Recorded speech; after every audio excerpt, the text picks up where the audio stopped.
warahmatullahi wabarakatuh. Alhamdulillahirabbil alamin. Wassalatu wassalamu ala asyrafil anbiya'i wal mursalin. Sayyidina wa maulana Muhammadin wa ala alihi wa ashabihi wa ajwajihi wa dzurriyyatihi wat tabi'in. Bismillahirrahmanirrahim. Wa qala musannifu rahimahullah ta'ala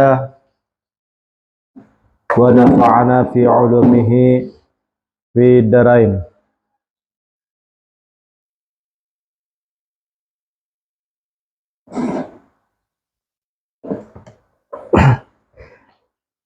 Wa qala musannifu rahimahullah ta'ala wa nafa'ana fi 'ulumihi fi darain.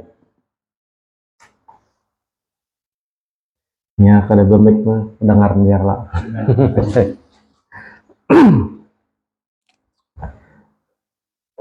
Ini masih kita membahas masalah alam yang 34. Jadi panjang ini membahasnya. Yang kemarin kata dasarnya ukhrud min awsafi basyaratika an kulli wasfin munaqidi ubudiyatika litakuna inna'il haq mujiban wa min hadratihi qariban. Keluarkanlah oleh engkau sifat kemanusiaan. Jadi sifat kemanusiaan ini artinya nafsu. Nafsu ini bisa daripada iblis, setan, bisa daripada sifat kebinatangan yang bertentangan tentang ibadah kepada Allah Ta'ala. Supaya kalau sudah dikeluarkan, arti kata tinggal dimasukkan sifat-sifat yang mulia. Kalau sudah sifat yang mulia, seorang hamba tadi bukan lagi disebut namanya beribadah, akan tetapi ubudiyah. Nah, jadi pangkatnya berbeda. Kalau masih benafsu, kayak kita nih benafsu, maka kita disebut beribadah. Tapi kalau orang sudah mengeluarkan daripada sifat nafsunya, kemudian memasukkan sifat-sifat yang mulia, maka disebut orang tersebut adalah ibadah, ubudiyah. Nah, jadi ada tiga. Ada ibadah, ada ubudiyah, dan ada ubdah. Harus tahu kita. Kalau ibadah nih, orang awam kayak kita nih, ibadah namanya.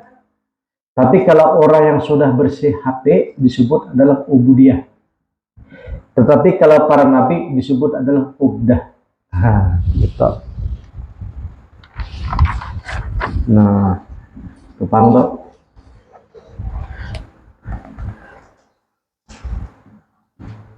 Jadi masing-masing derajat seseorang tergantung baik hatinya.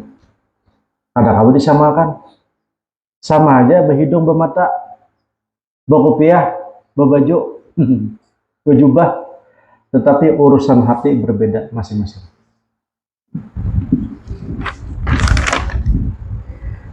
Nah, dikatakan dalam syarahnya lagi,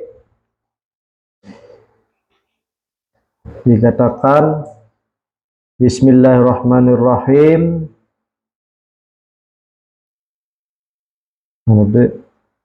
Wa idza qama bijarika al-muridu 'ala al-wajhi alladhi rasamuhu lahu wa tazama al-wazaiba allati amaruhu biha tahara qalbuhu wa tajaqat nafsuhu wa tasabat bihasini sifati alladhi tajayyanahu baina ibadi wa yanalu biha min qarbi rabbih ghayatul murid wa yajharu hina yajin alaihi asaru hamadati min at-tawaddu wal khushu' baina yadayhi wa ta'zimi li amrihi wal habbi li hududihi wal hibati lahu wal khawfi minhu wa tajalluli li rabbubiyatihi wal ikhlasi min ubudiyatihi wa rida naqda'ihi wa ru'yatul minnati lahu alaihi fi manhi wa tanihi.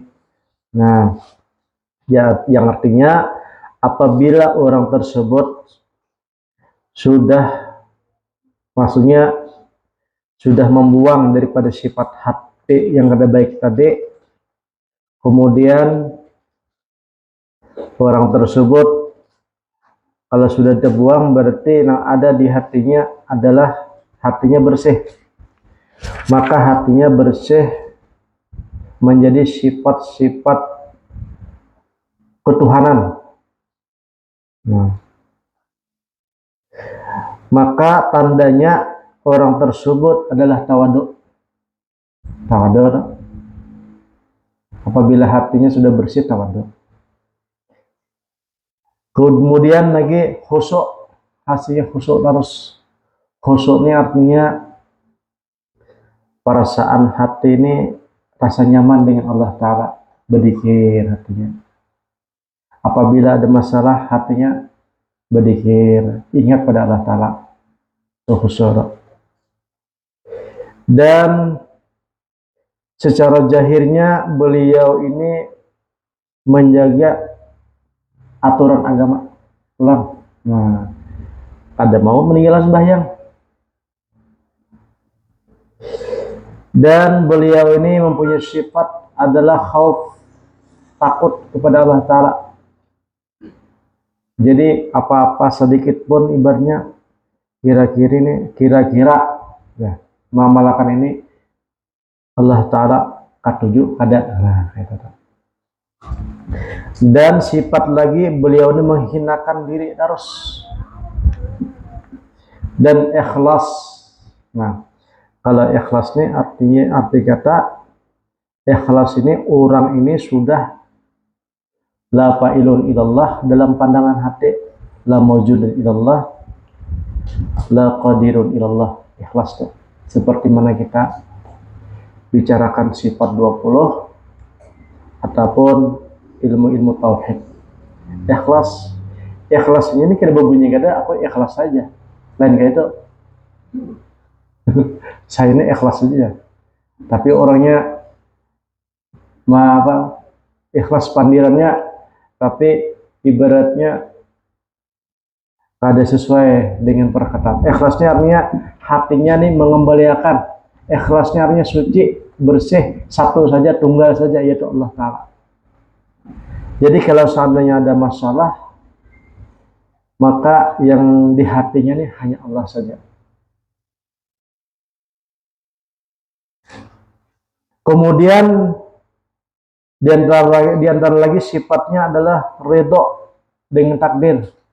Nah, mungkin karena kita orang awam, kalau ada sesuai dengan keinginan kita, protes umat ya kalau. Tetapi karena dia kembali ataupun rujuk ataupun ibaratnya tobat itu kembali artinya tobat kepada Allah Ta'ala, akhirnya nerima akhirnya hatinya tuh ngolongso artinya nerima.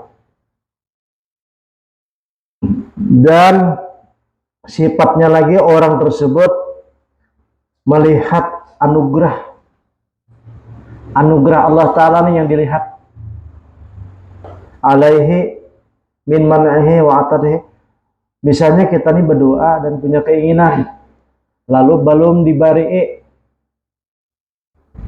kemudian belum diberi, maka yang dilihat adalah nikmat yang ada. Nikmat yang ada adalah, oh alhamdulillah bisa berjalan, walaupun belum diberi besi mobil. Alhamdulillah sehat kaki, walaupun sakit gigi. Alhamdulillah sakit gigi, tapi kada sakit mata. Nah, pokoknya melihat yang ada. Melihat yang ada, kemudian syukur aja.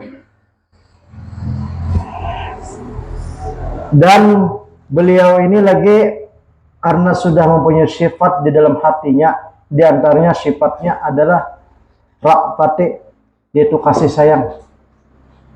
Nah, warahmat, rahmah, kemudian kasih sayang, bukan saja pandirannya, kasih sayang sampai ke hati. Penyayang, lawan anak bini sayang, dan orang lain sayang. laini dan lembut perkataannya, tutur katanya lembut. Nah, orang yang sufi tadi. Waraqi wasa'atis sudur, dan luas hatinya. Maksudnya kada gampang mengambil keputusan, kada gampang emosi, ada gampang penyarikan, ada gampang apa namanya langsung saja bertindak yang kada bagus, karena sa'atis sudur, hatinya luas.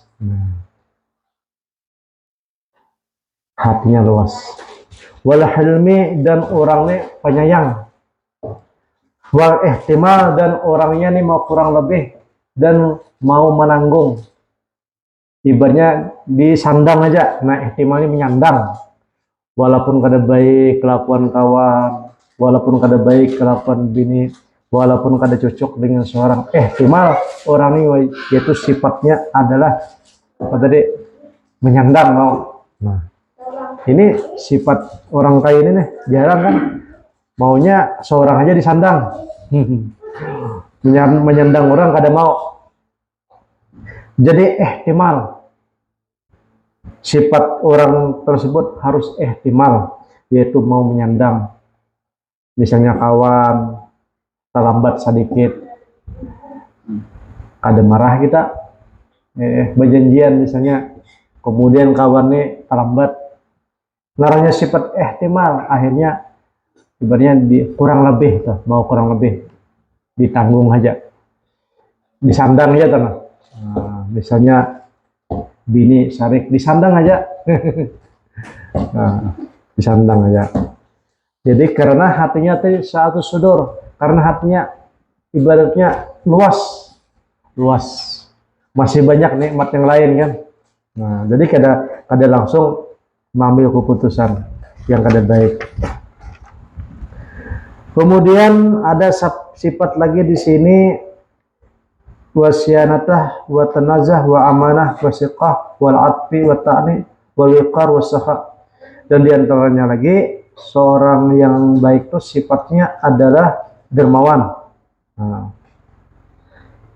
dermawan kan, dan pemalu. Malu ini arti kata yang kada baik, malu jadinya. Nah, apabila melakukan yang kada baik, malu, itu pemalu. Dan bahasa sate, muka manis. Nah, ini perlu juga kita nih, jangan muka masam maksudnya. Muka manis, ibaratnya walaupun giginya tinggal sedikit kan dilihatkan aja dah. Walaupun 2-3 biji kan dilihatkan ya, supaya manis. Nah, wasalamatis sudur, dan hatinya nih selalu ibaratnya tenang terus, orangnya santai aja terus, berduit ya kada, tenang terus. Nah, pokoknya orang datang kepada hidin, datang kepada sidin ini, orang punya masalah, punya keluhan, hidin nasihati, walaupun hidin tuh banyak masalah. Nah, karena muka manis ya, kalau suaranya menasihati, kemudian orangnya dermawan, orangnya tenang, pengasih dan penyayang, mempunyai sifat ibarat mau kurang lebih, kemudian orangnya ibaratnya menanggung aja kekurangan kawan. Nah, ini memang langka Bang, semuanya banyak. Kalau ada kita basic kawan kayak itu luar biasa. Nah, apalagi basic guru yang kayak itu kan luar biasa kalau ada tetamu. Penasihat baik, nasihatnya penyayang, kemudian tenang, pengasih dan penyayang, dermawan, muka manis kan, hatinya luas.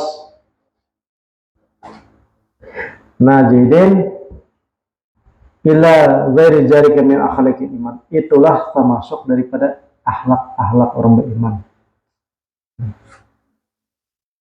Nah, apabila kita masih bisa sifat yang tercela kayak kemarin, kayak contoh orangnya takabur, ria, ujub, sum'ah, kemudian sifatnya sadis, kasar. Nah, kalau ada sifat-sifat yang kayak itu, kita pindah kepada sifat yang mulia tadi. Nah, tapi begini tanpa kita memindahkan. Yanalu bihal abdu ghayatus sa'adah wal husna, apabila orang tersebut kawama menggawi amalan yang tadi tuh, gawian hati tadi tuh, gawian hati tadi, maka disitulah yang disebut orang ahli sa'adah dan husna, yaitu orang yang baik. Akan tetapi Jahidin, ulama menyebutkan orang yang berisi hati yang baik tadi, ulama tasawuf mengatakan orang itu disebut tahalli dan tahalli. Tahalli yaitu artinya bahias, tahalli artinya menghilangkan. Menghilangkan apa? Yaitu daripada sifat yang kada baik. Tahalli ngarannya. Kalau tahalli pakai hak sama kho lah. Kalau kho artinya menghilangkan, tahalli pakai hak itu menghilangkan, mahiasi ngarannya.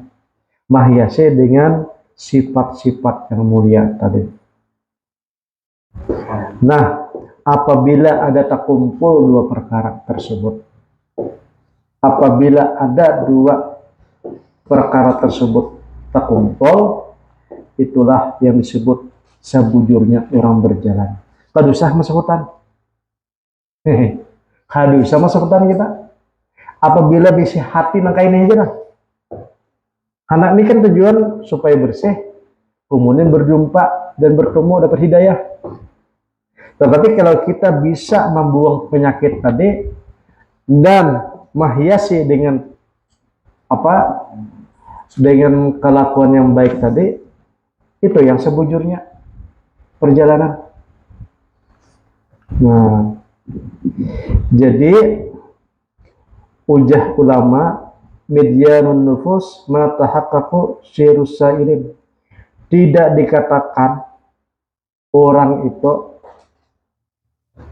berjalan maksudnya syair, berjalan menuju Allah tuh nah. Kada dikatakan orang tersebut menuju Allah Ta'ala apabila lapangan hatinya ini belum bersih. Belum bersih dan belum dimasuki namanya sifat mulia. Kada ada. Jadi kalau orang tersebut puasa, masuk hutan, berkhulwat, ujlah, tujuannya supaya mendapatkan hati yang bisa mengamalkan sifat yang mulia dan menjauhi daripada sifat yang tercela. Itu aja tujuannya. Apabila sudah tetamu itu, tak pakai yang mulia, tak buang yang buruk, itulah yang disebut orang itu salik namanya. Kalau sudah salik, kalau sudah bersih, ini siap-siap mendapatkan namanya martabat hadiah disebutkan. Ataupun hidayah.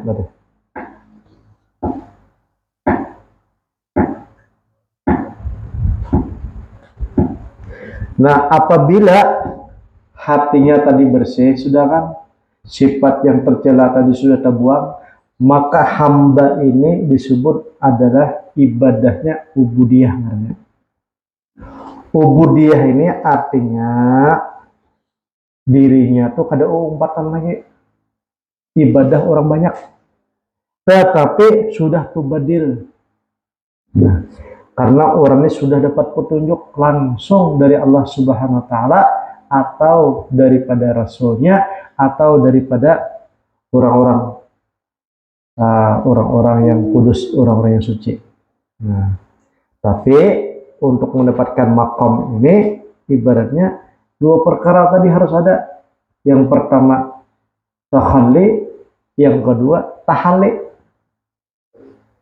bersih dan berhias. Nah, kalau sudah tersebut ada, dalam hati seorang hamba, maka besi pangkat orang tersebut tadi adalah bukan ibadah lagi, akan tetapi ubudiyah. Nah, ubudiyah. Nah, dan apabila sudah orang tersebut sudah ubudiyah, ini setiap hari seakan-akan berpandil dengan Tuhan. Ini seakan-akan berpandil dengan Tuhan. Nah, jadi berpandil dengan Tuhan, kadang-kadang dibawa oleh Tuhan. Kadang-kadang tuh di hadrat Allah Subhanahu wa taala. Jadi kalau seandainya Allah itu berisi rumah, lah, kemudian halaman yang disebut hadrat namanya. Jadi wali-wali Allah tuh dipanggil ke hadrat. Hadrat. Nah, hadrat itu ibaratnya adalah sisi, ibaratnya itu pelataran. Apabila hatinya sudah bening dan bersih tadi, dipanggil. Dipanggil. Bahkan orang tersebut mendapatkan, kalau bahasa Nabi namanya wahyu, perintah. Dan disitulah orang tersebut dikisahkan tentang asrar-asrar dan rahasia-rahasia. Dan disitu juga orang tersebut akan diberikan namanya nur-nur, cahaya-cahaya.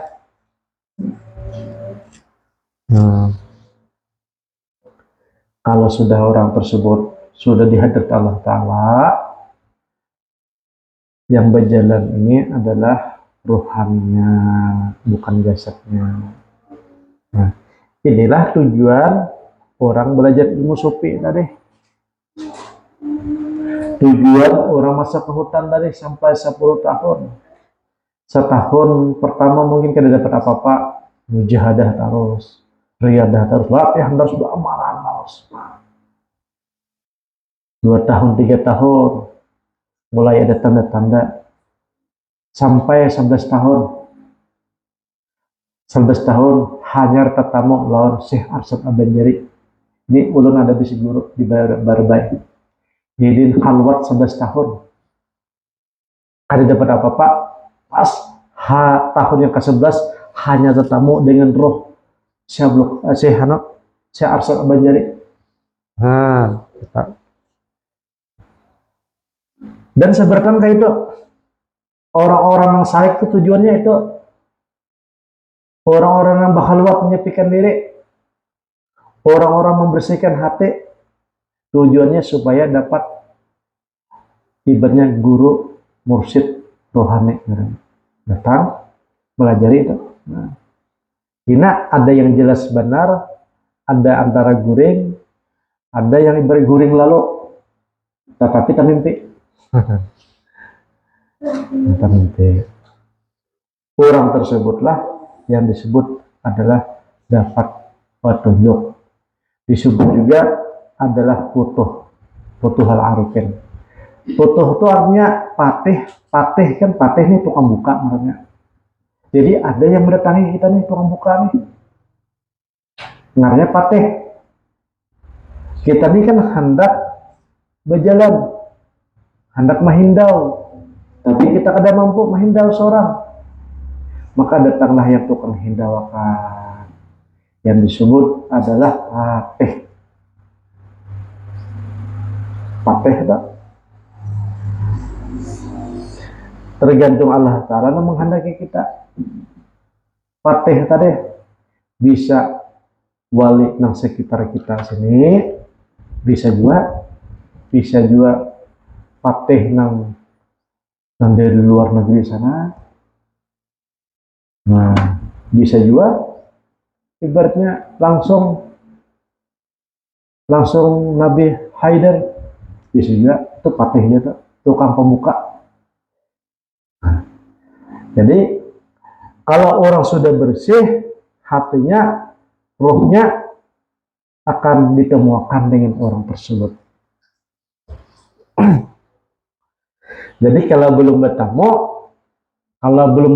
toh dengan patih ngarannya ataupun hadin atau yang memberikan petunjuk, maka kita ini masih digolongkan ibadah. Karena ibadah ini adalah perjuangan antara nafsu untuk mendatangkan ikhlas. Perjuangan dari syaitan yang mengganggu sampai menuju mukhlis. Nah, jadi kita nih belum ketemu aja lawan yang pateh tadi. Di situ terus kita berjuang. Nah, tetapi pulanglah kalau kita nih berjuang terus, paling kada di akhir hayat umur kita pulang didatangi oleh pateh dah. Makanya perlunya kita berisi dulu murabi yang hidup. Kalau ibaratnya murabi tadi adalah wali Allah. Suatu saat kalau seseorang tersebut hendak meninggal dunia, sidin hadir. Nah,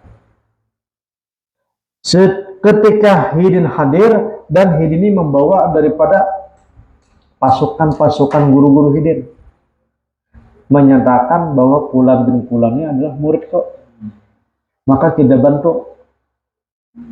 Dan aku kada terpisah bang Sidin, tadinya ini kada terpisah aja semasih hidupnya nih, tapi inya kada terbuka hatinya, kada terbuka ainun basirah, jadi kada melihat aku bawa hadir. Nah tetap.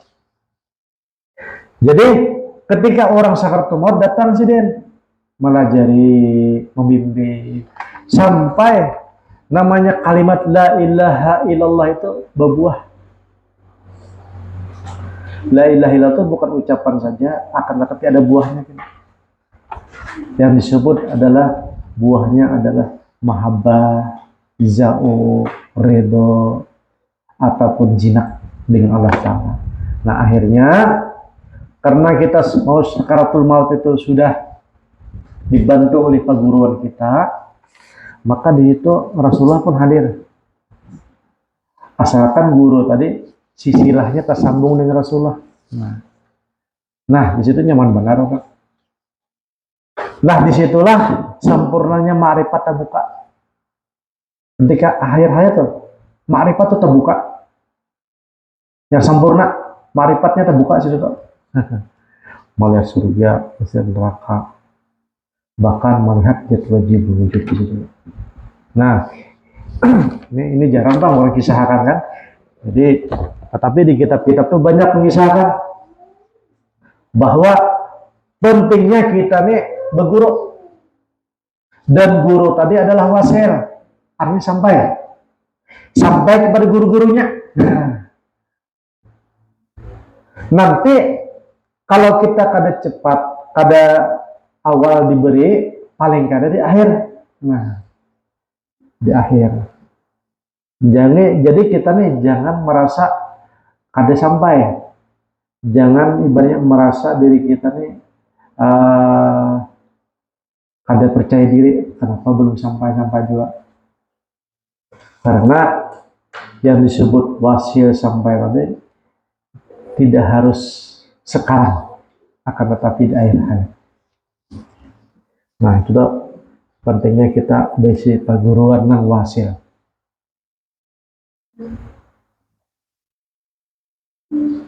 Nah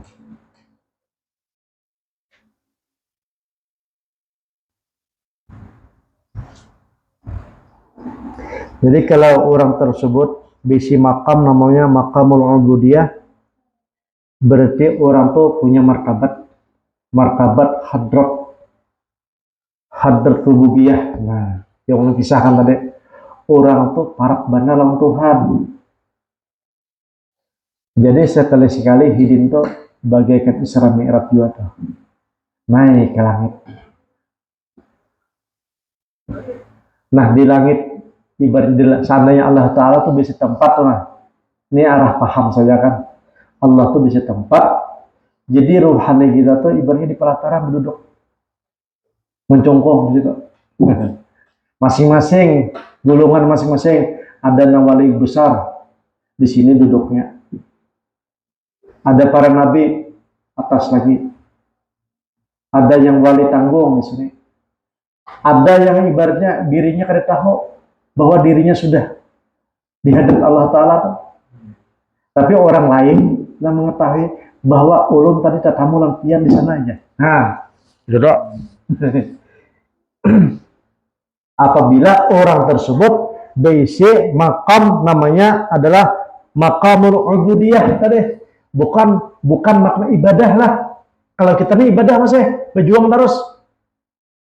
Kalau bubuhannya tadi makamul ubudiyah sudah hasil. Jadi mungkin beberapa kali naik ke langit ke hadirat Allah Subhanahu wa taala. Nah, apabila orang tersebut sudah di makam namanya ubudiyah, maka si ini ibaratnya mahfuzan, terjaga, terlindung. Kalau nabi kan ibaratnya maksum, terlepas daripada dosa. Kalau si ini berdosa tapi dicepatakan oleh Allah Ta'ala tobat, namanya mahfud. Jadi wali ini mahfud. Nah.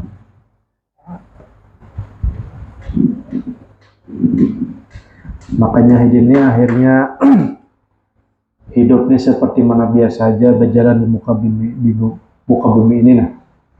Nah, ibaratnya kayak orang biasa aja. Yamshuna ala ardi hauran idza khatamahumul jahilu qalu salama. Jadi gawian ini masing-masing.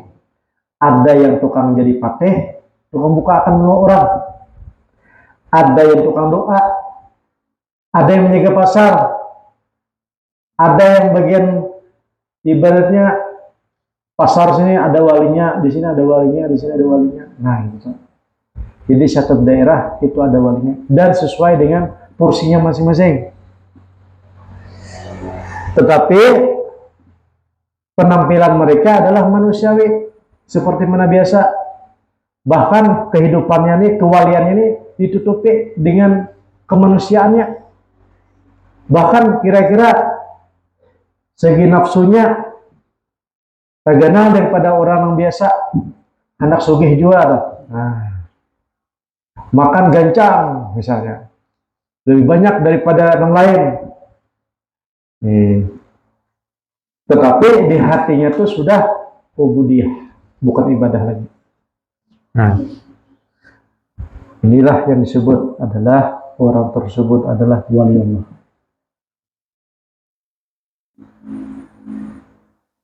Itu pasti ada. Kalau kita ini, kalau belum sampai ubudiyah, paling kada mencintai orang yang ubudiyah. Karena kita ini masih berjuang terus dari nafsu, setan dan iblis dan binatang sifat kita untuk ibadah. Nah, di rumah saja ibaratnya masih banyak urusan kan, anak, bini, semuanya. Nah, kemudian akhirnya kita terpahalang daripada menyembah Allah Subhanahu wa taala. Karena kita masih dilingkupi dengan nafsu, baik nafsu daripada syaitan maupun nafsu daripada binatang. Tetapi kita modal hati satu saja, yaitu kita tauhidkan diri kita. Itu barang la fa'ilun illallah, ulun ini kada daya upaya. Kita rasakan, kita tafakurakan, la fa'ilun illallah. Itu barang zikir. Zikir ini kada harus mengucapkan la ilaha illallah ataupun berupa suara, akan tetapi merenungkan pun juga yang disebut zikir. Yang disebut adalah zikir qalbi. Kalau bersuara itu artinya zikir lisan. Zikir lisan pun kalau hatinya lalai, maka zikirnya adalah kada ada manfaat. Angin lewat aja. Kalau tafakur itu pasti ada manfaatnya. Nah, itu dasarnya tafakur. berpikir. Makanya amalan kayak gini nih mungkin kita hanya bisa tawajuhan, paling-paling punya orang di rumah duduk santai, kada ada suara bising, sana kemari kada ada lagi suara, kita ambil pucuk-pucuk rumah kita walaupun sejadah muat, kemudian kita tafakur. Tafakur yaitu yang ditafakurakan bahwa diriku ini adalah la haula wala quwata illa billah. Insyaallah ya. Mudah-mudahan kita paham ya kan. Minggu depan baru kita sambung dengan kalam yang 35. Mudah-mudahan kita diistiqomahkan oleh Allah Subhanahu wa taala. Bismillahirrahmanirrahim. Alhamdulillahirabbil alamin. Allahumma yassir wa la tu'assir wa tammimna bil khair. Rabbana atina fid dunya hasanah wa fil akhirati hasanah wa qina adzabannar. Walhamdulillahirabbil alamin. Taqabbalallahu minkum.